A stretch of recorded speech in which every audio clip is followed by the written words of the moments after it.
Assalamualaikum warahmatullahi wabarakatuh. Perkenalkan, nama saya Intan Nurani Sarjana Pendidikan. Saya berasal dari SMP Negeri 11 Kota Pekalongan.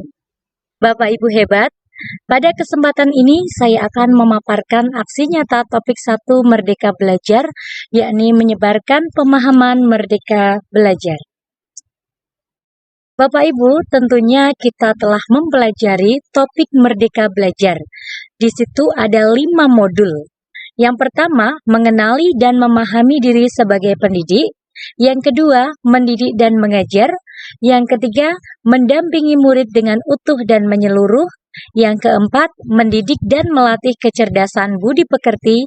Dan yang kelima, pendidikan yang mengantarkan keselamatan dan kebahagiaan. Bapak Ibu, akan saya paparkan satu demi satu per modulnya. Modul yang pertama, mengenali dan memahami diri sebagai pendidik.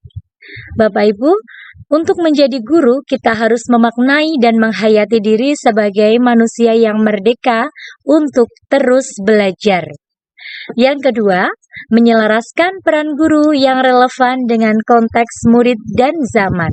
Dan yang ketiga, bertutur kata lembut, mendengarkan pendapat, memotivasi untuk senang dan gemar belajar.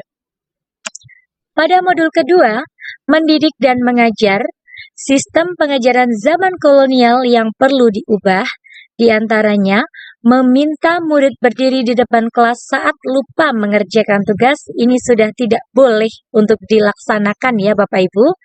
Yang kedua, murid duduk rapi menghadap ke depan dan kelas dalam keadaan hening. Ini artinya kita sebagai guru harus membangkitkan suasana yang ada di dalam kelas sehingga murid akan aktif dalam bekerja ataupun belajar. Yang ketiga, menyeragamkan pembuatan tugas. Jadi Bapak Ibu, selama kita mendidik serta mengajar di berbagai kelas, kita tidak sepatutnya untuk menyeragamkan kelas, karena kita bisa untuk membuat perbedaan tugas per kelasnya.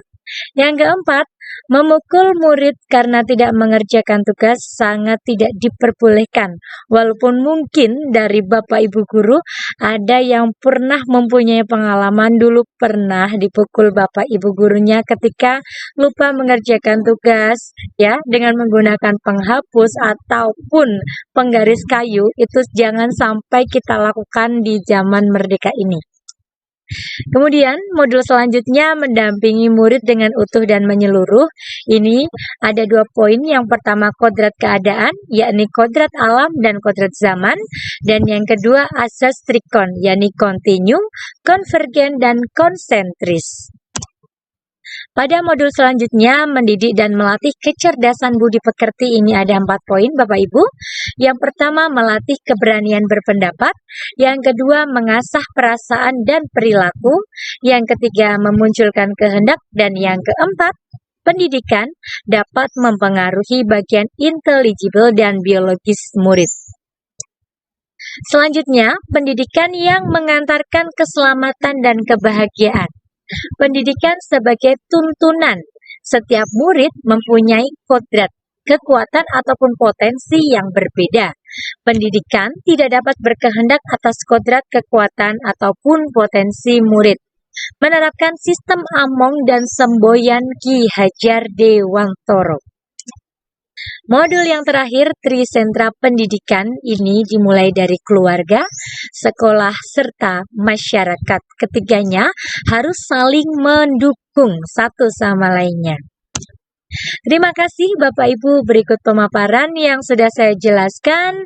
Demikian, mohon maaf apabila terdapat kekeliruan. Terima kasih. Wassalamualaikum warahmatullahi wabarakatuh.